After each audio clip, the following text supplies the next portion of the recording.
Hey everybody, welcome back to the channel. How's everyone doing? Hope you're having a good day.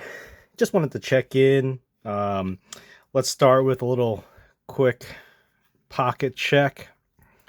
We're a few days into our 1 month everyday using challenge. I don't know what we're calling it, but Richter's challenge to carry a knife for 1 month. And of course I chose this GEC 32 pattern. Stag um, engineer. I'm not 100% sure it's called an engineer. I know that the pattern has been called the engineer by GEC, but in this particular case, I don't know if it is the engineer, so I'll just call it the 32 pattern. And it's holding up great. I love it, and it's actually in a you know what? This is just an entire Richter challenge. Richter was the one who got me onto these slips, and I told him I'm not really a slip guy, but I'm willing to dive in and give it a try. So, and I think Richter's doing the same too. He's putting some wear on and patina on his slip, and I've been putting this one in a Richter slip. So, um, kind of dual challenge for me because I usually don't carry slips, and I have nothing against them. I actually love um, leather goods, and I have other things that I keep in leather. Like for instance, this Victorinox multi-tool. I like to keep it in the leather, and I have my wallet and things like that. But for knives, I actually just throw them in my pocket usually. But I can see the value in slips for sure. And this one's breaking in real nicely. This is, of course, if you're not familiar, Michael Richter has a little bit of a leather working business, and he does a phenomenal job. I mean, I could do a whole other video on it, but this one's coming along nicely. And the thing, of course, with leather is that it does develop character. And this one's starting to, actually. You can see it's starting to darken already. So I can see the merit in it for sure. But for me, I usually didn't carry slips, but I'm keeping it in this one for the month, or at least as much as I can. And I've been just carrying this around and using it. And I already use knives anyway, so this won't be anything different. We're not diverging from the typical path here, but we are kind of trying to make an intentionality behind carrying one. But that doesn't mean, at least for me, you know me, I'm not a one knife kind of guy anyway, so it's going to be mixed in with a few other things. So it'll be fun, and it'll be cool to just take this along its journey. For those who didn't see my video the other day, actually there was a lot of patina on this. I'm not the first owner of this knife, so I actually kind of cleaned it off, put it back to a polish. You can barely tell now because it's got all these fingerprints on it, and the lighting, and this is like my studio lighting, so you can see that there's just all this glare. But no patina as of right now anymore. So we're starting from scratch, and it's going to be fun. It's going to be really fun. So we've got that off to the side. That'll be fun. But today, the real reason I'm here is to actually do a channel unboxing for a knife that I kind of just went ahead and got myself. For those who know this box, it's a CRKT. This little knife, it's just a little something I got for myself. I saw it. It didn't break the bank. And I just felt like, it kind of checks a few boxes. So I just wanted to, give it a try. I am late to the party, and you'll see what it is in a second as we unbox it. And, this is not a new knife. It came out a couple years ago, I think. But it's new to me. And I just wanted to get my 2 cents in and just review it, unbox it, and hopefully get to mix this into the carry and usage too. So what I've got today is CRKT. It's called the Venandi. There's a little glare there. Venandi or Venandi. I'm not sure how you say it. So as you can see there, it is made in China. It is made by CRKT. Good company. And every time we seem to do this in the community, there's always this big divide between is it made in China versus not. Listen, it's just a knife, and it is what it is. So if you don't like knives made in China, that's fine. If you do, that's fine. I have my own thoughts. I of course, being that we're in America, it'd be nice to have things all made in America. I prefer that. But at the same time, there's also a lot of good products made in many other countries. So this is one example of that. Anyway, that's my 2 cents on the whole made in China aspect. But it comes in its own little pouch. I've already kind of taken the liberty of taking it out. Let's see, Columbia River Knife and Tool. You know, it's got its own little pamphlet. Very nice. Set that aside. There you go. Here's the knife. Look at that. How cool is that, right? So this knife is made, or I should say designed by Richard Rogers.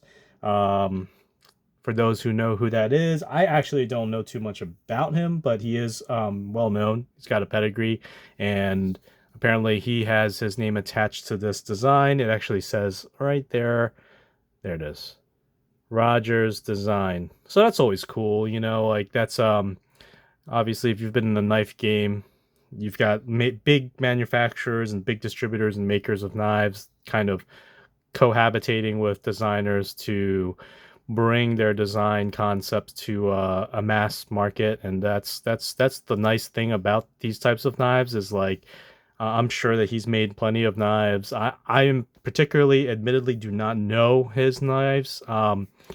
But for those like me who maybe am uninitiated to his design, this is where something like a CRKT can bring people like me, admittedly, into the fold. So like this is what that's for. Quick little stats about the knife. So this is made out of G10. I would assume it's some type of, I don't know, you know, I'm just looking at it right here. It just must be some type of G10 layered so that it has all these different colors. I think it's pretty attractive. Maybe,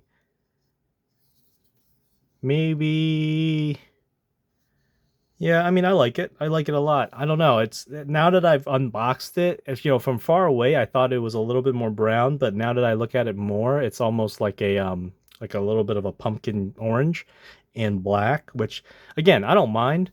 It's almost like tiger like because it's more orange than it is brown.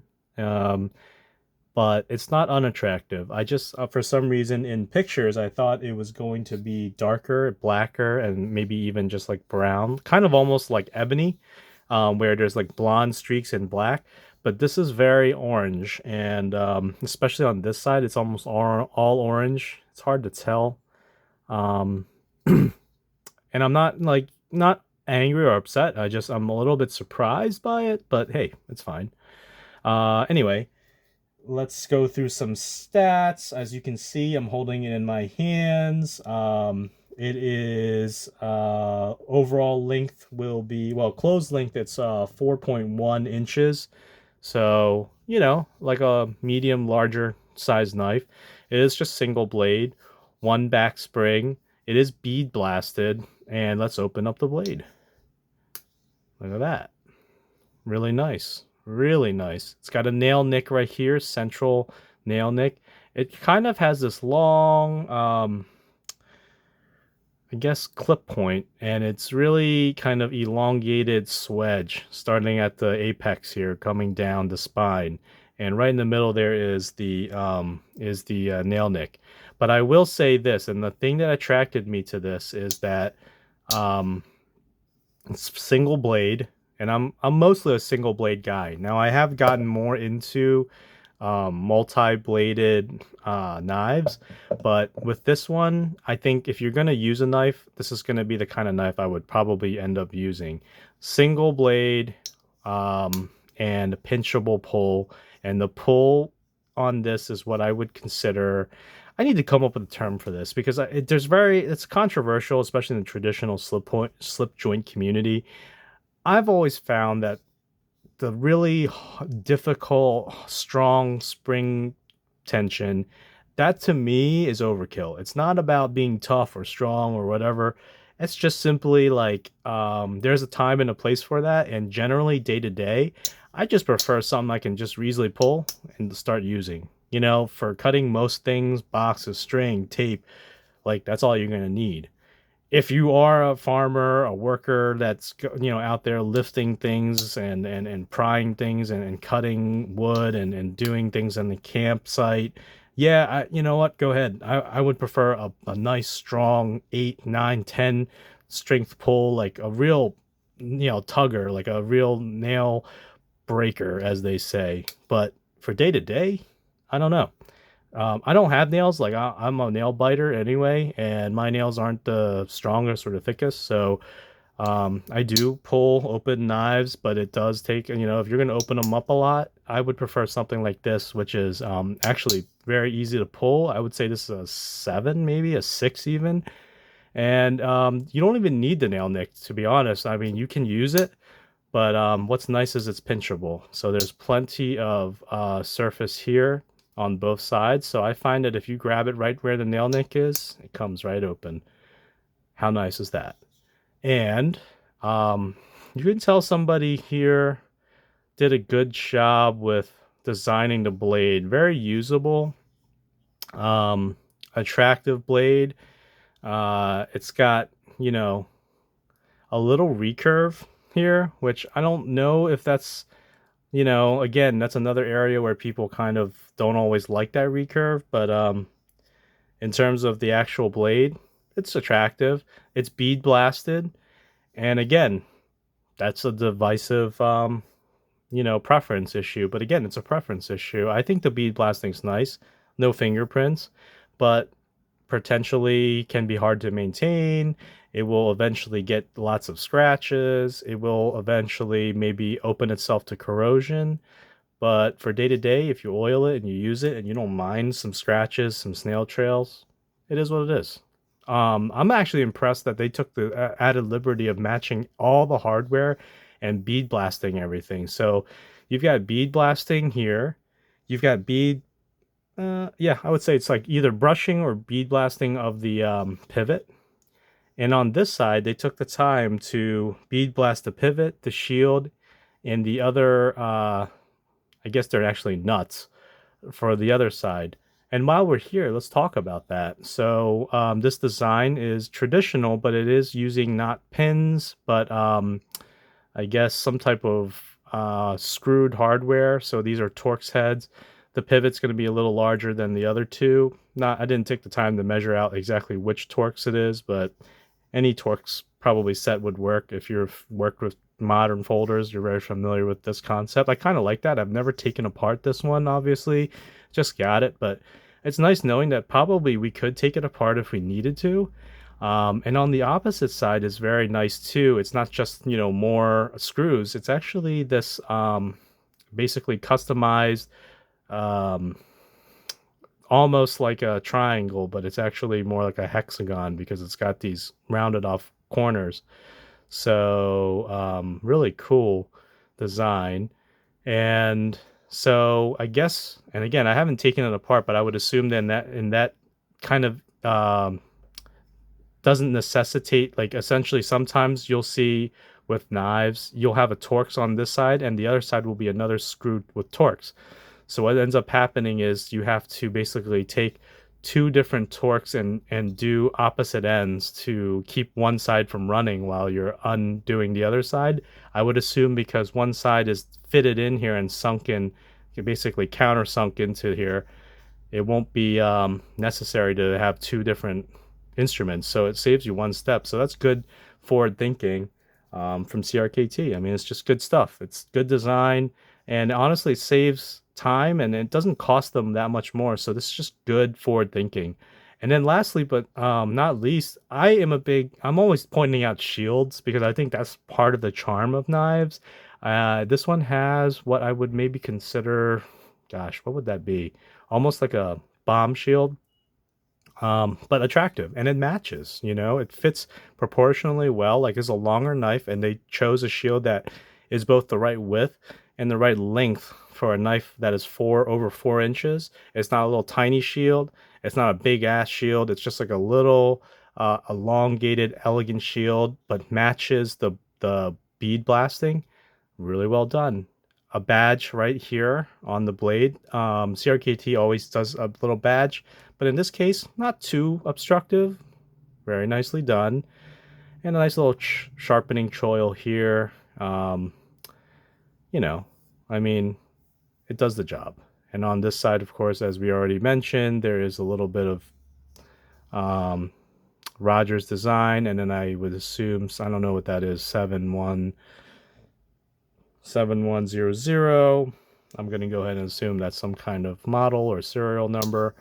Um, and then what else? The back spring is also bead blasted, which I think I might have mentioned, but I just am impressed that they went ahead and made sure that all that matches. And let's just check out the centering. And that's right down the middle of Broad Street. So like, for all the people out there knocking like Case, for instance, you see I've been watching, over the past month or two, I've been doing a lot of Case rabbit hole stuff and a lot of complaining obviously about Case fit and finish, and rightfully so. I mean, for it's not like they can chalk it up to lack of experience or something. They made better knives in the past for almost a century, and then they started kind of going away from that level of quality and fit and finish. So they deserve to have, you can chalk it up to, oh, we don't have the experience if you just started a company making knives. But when you have 100 years of experience, I can see why people are disappointed when they go 20 years back and you get a knife from 2000 or 1999 or 1980 or 1970 and it's better. I can see why if you buy a modern case today and you don't have this centering, you have blade play, you've got blade rub. None of that's here in the CRKT, and this is unfortunately, a company that's not really well known for slip joints. But here you go. I mean, this is what a case should be like. But I'm not here to knock on Case. I can see why people keep complaining about it. I get it. But in this case, this is a great example of great fit and finish, great attention to detail with the hardware, and also honestly very usable. And a really attractive design, of course. Like it's just like got that kind of traditional. It's got the little details that make it just a little bit more attractive, like this little, I mean, it's a one piece integral design. Essentially, it's just a full on G10, no liners. It's like very light, but it's got this line here to denote like where the bolster would usually be. I think it's like they could have not done that. They could have just been one flat piece of G10, no shield. But they went ahead and did all that, and I appreciate that. And all this for about, I got this brand new in the box, never been used, $31, I think. Again, it's just like, why not? I just said, put this in the pocket. And this is lighter, by the way, than this knife, and I don't know if that's really a good comparison, but basically what I'm saying is for a knife with this footprint, 4 inches, with a nice, let's see, I think the blade length is 3.1 inches.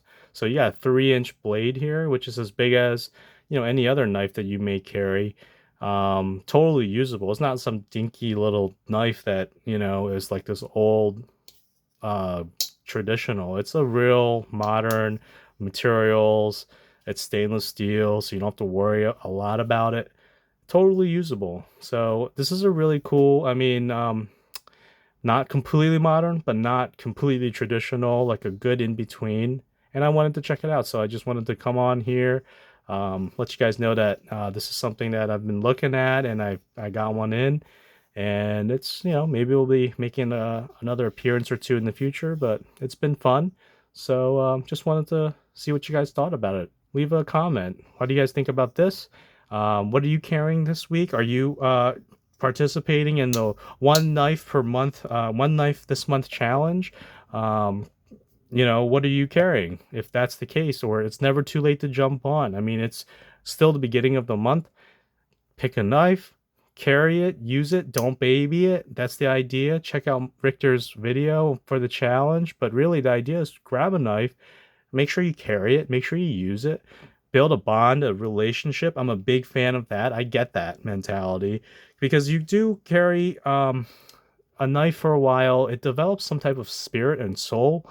you use it, you develop a bond with it, and pick a knife, do that, and see what kind of memories you create with it. And that's the idea. So this is going to be my month knife, but this is another knife that I've gotten in, and I just wanted to make a video and show it to you all out there in the community.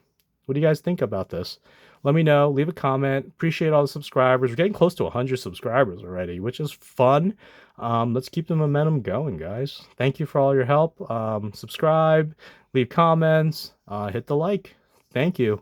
Talk to you later.